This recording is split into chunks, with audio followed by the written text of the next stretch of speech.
consciousness and determines, that's very strong, determines the social consciousness. Very interesting. Very interesting. Very interesting. Yeah.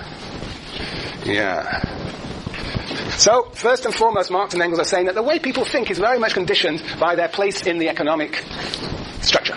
The way workers think in terms of themselves as fragmented individuals, but those fragmented individuals competing in the marketplace can also develop into a class.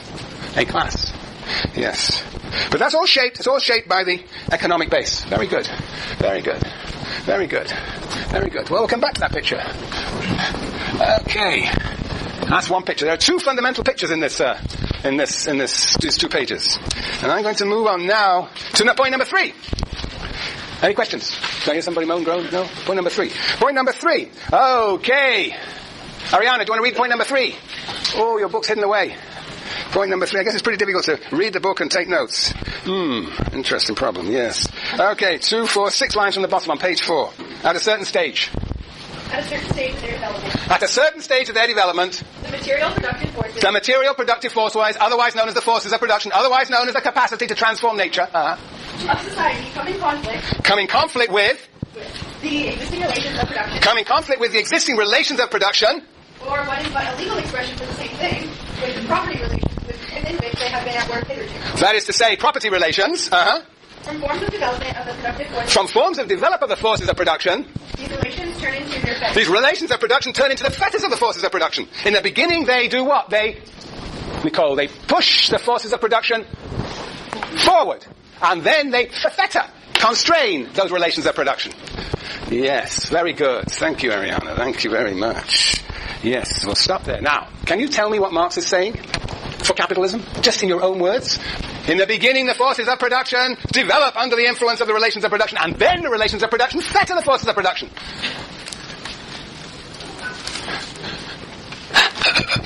Here, come here.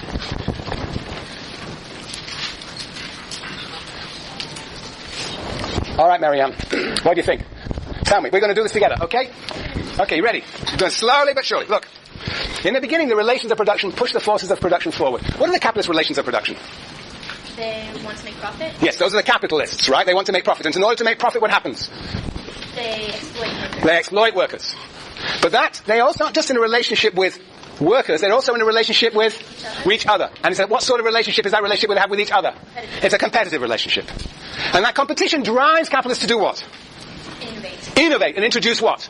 New machines. They go click, click, click, click, click. Well, before they went click, click, click, click. And so what this means is that capitalism is developing the... Brilliant. They're developing the forces of production. Through this competition, the relations of production are developing the forces of production. The relations of production are propelling the forces of production forward. We are able to produce things more productively. And so capitalism goes on its merry way. Expands. The forces of production expanding. We introduce new technologies. Better machines. We go from steam power to electricity to electronic age. Capitalism moving forward. And then what happens? Crisis of overproduction. Too much being produced and too little can be consumed because of the polarization that's taking place. And what happens now? Crisis of overproduction. What happens now?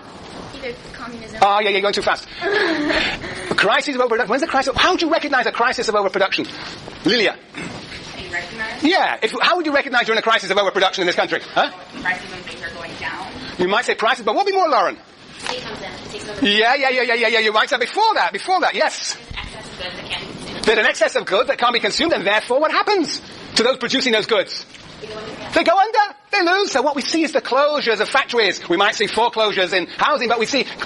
I think last month, September, was the greatest number of loss of jobs since 1974.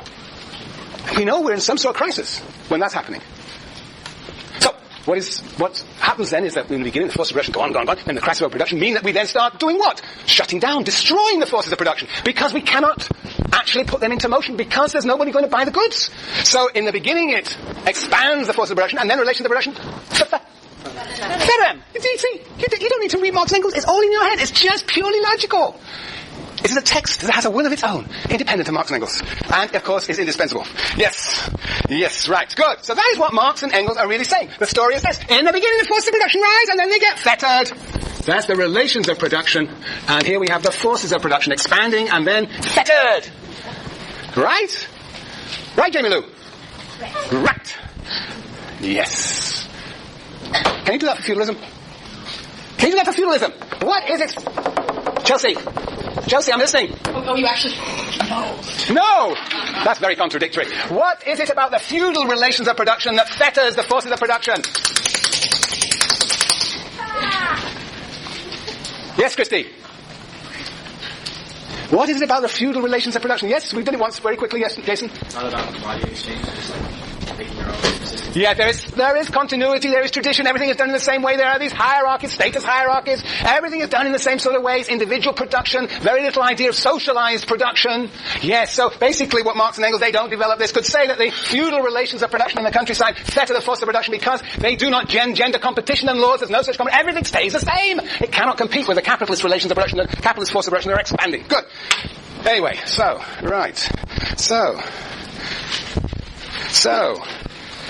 yes.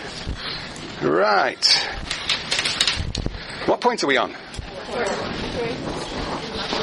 We're on 3. We've just done 3, right? So let me just give you so this is basically 3. Now, this is the idea of the dynamics of a mode of production.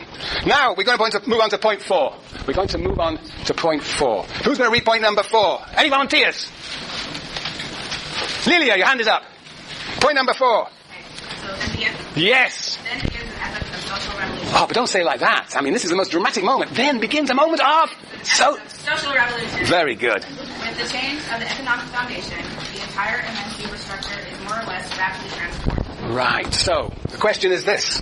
The forces of production are fettered. And what happens now? Then begins an epoch of revolution, right, Neil? Yes. Revolution. Yeah. And with this revolution, the entire economic base is transformed from one mode of production to another. Now, look, this is the big picture of history. This is the big picture of history. This is Marx. This is the other picture. 2 axes. One is history, time. The other is the expansion of the forces of production. This is how it goes. Shoo! Ancient mode of production. Remember, slaves and citizens. At first, the forces of production expand, and then they're fettered, and then what happens? Revolution. Boom, boom, boom, boom, boom, boom. On goes the forces of production. And then they're fettered again. Now, feudalism. Feudal mode of production, feudal relations of production. And what happens now? What? Conrad, what happens now? Evolution or revolution? Revolution! Oh, we are really tired. That's good. It's good to be tired. Right, revolution, and then only if there's a revolution, then the forces of production continue on their merry way until they are fettered by the... See, what happened with the feudal relations of production are replaced by the capitalist relations of production. And forces of production continue, they begin to grow, and then they are fettered, and then what happens? Conrad? Another revolution. Oh, so many revolutions. Revolution, and then what happens? What happens next? What happens next according to Marx and Engels? The last of Christy. That's right, Bob's your uncle, communism. Tell me, ladies and gentlemen, is communism a mode of production? No. Why not? No classes, yeah, Neil? Yeah, well, it's a very interesting question. You see, when Marx talks about these social relations into which men and women enter that are indispensable, independent of the will, that's a critical comment. We don't control those social relations. Under communism, we will control the social relations into which we enter. There will be not this disjuncture between the individual and the social relations into which they enter. Marx and Engels never talk about a communist mode of production. They talk about communism. Modes of production have a critical moment because they imply the oppression of individuals, the forced specialization of individuals. Whereas, of course, under communism, we live in the realm of freedom. Very good. Very good. Very good. So this is it. This is the story. Revolution, revolution, revolution. Fascinating story. I mean, it's really problematic. Does anybody know what the difference between this revolution and that revolution is? Who makes this revolution here? From feudalism to capitalism? The bourgeoisie. Are they the oppressed class under feudalism? No. They're an emergent class alongside the lords. Who's the oppressed class under feudalism? Serfs. Are they revolutionary? Well, they engage in rebellions, but they're not revolutionary. What happened under capitalism? Capitalism, whose days of the revolution? The proletariat. This is the first time in history, you might say, the revolution is made by the subordinate class. And the subordinate class is the overwhelming majority of society. And because it is the overwhelming majority of society, and because it contains the mission of all previous subordinate classes, it will be also the abolition of all classes, Marx and Engels say. But we see that these revolutions are not exactly identical. Very good, very good, very good. Very good. Any questions about this? This is a simple, he said obviously more things later on, but this is the basis. These are the two, this is the static picture in which a base is protected by the superstructure and the base gives rise to social consciousness. And this is the succession of modes of production. History is a succession of modes of production. History is the succession of modes of production. History is a history of class struggle. And history is the dynamics of each individual mode of production. Yeah. Okay, Tracy? Yeah? Okay, very good. Now we get to the fun part. Whew, I'll read the fun part. Third line from the top on page 5. Now concentrate. I know it's tough. It's hot. It's the middle of the semester. Midterms are due. It's 4:35 in the afternoon. You've only got 25 more minutes to last. You can do it. Okay. Now, third line from the top. In considering such transformations, a distinction should always be made between the material transformation of the economic conditions of production, which can be determined with the precision of a natural science, and, on the other hand, the legal, political, religious, aesthetic, philosophic, and short ideological forms in which men become conscious of this conflict and fight it out. I'll give 5 B's to somebody who interprets that. I've never given 5 B's out in the history of my teaching. Okay, you can just all sit down and look at it. I'll give you a minute.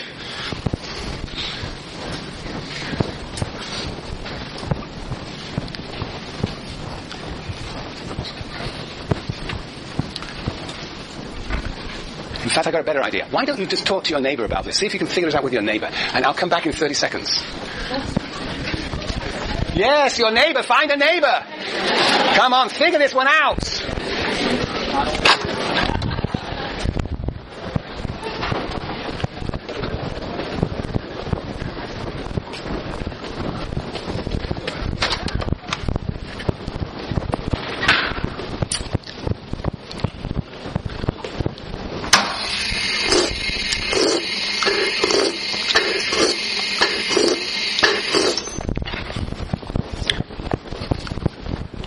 Okay, I'm just taking a break here.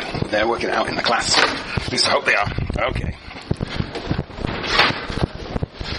Whew. Tough. Middle of the semester. Very tough. Okay. Shh. Who's volunteering? There's no such thing as the wrong answer. Katie. Okay, he's pointing out that capitalism, like all the revolutions before, the revolutions based on materialism, based on controlling the surplus and gaining power, whereas the revolution for communism is going to be an ideological revolution. The proletariat are going to see the ideologies, the idiocy and the ideologies of the capitalists and the bourgeoisie and realize that it's not good for them and try and change that in everything. So that's... It may be true of previous revolutions, because he's basically talking about, he's not saying specifically capitalist here, it's all true, so it's not just capitalist, but what you're doing is you're putting a lot of emphasis here, which I think is exactly what Marx is doing, a lot of emphasis on the formation of this consciousness. Yes. He juxtaposes, on the one hand, very good. Very good. He juxtaposes on the one hand, and considering such transformations, well, in considering what transformations? Economic transformations. Transformations of the economic base, right? Transformations of the economic base. As opposed to the consciousness. There is a science. What is this idea? On the one hand, that is something obeys laws of science, and the other obeys the laws of struggle and development of consciousness. What is he saying here? You've got one half of it here, the importance of the consciousness. But what is this contrast between science and... it's called, what's this section called? Science and revolution. Between science and revolution. What's going on in this sentence? Yes, Matthew. How I interpret it is he's making a distinction between theory and praxis, and the difference between how people think about it, or how people interpret it, and how actually study about it. You could say, oh, this happened because I saw it happen, but as far as interpreting events through theory, it's a bit different. Maybe. When he talks about science here, what is he referring to? What is he referring to when he talks about science? Jane? Empirical evidence-based knowledge. Yes, it is. Let's see. But he talks about science. When he thinks of science, he thinks of the laws. He thinks of the laws of the planetary system. Look, let's read this. Let's read this. It's very tricky, but it's brilliant. It's considering such transformations. Those are these economic transformations of the economic base. Down here. In considering such transformations of the economic conditions of production, in considering such transformations, the distinction should always be made between the material transformation of the economic conditions of production, the base, which can be determined with the precision of a natural science. This transformation can be determined with the precision of a natural science. What is he talking about here? The laws of capitalism. Absolutely, Rosa. They're laws of capitalism. And what are the laws of capitalism?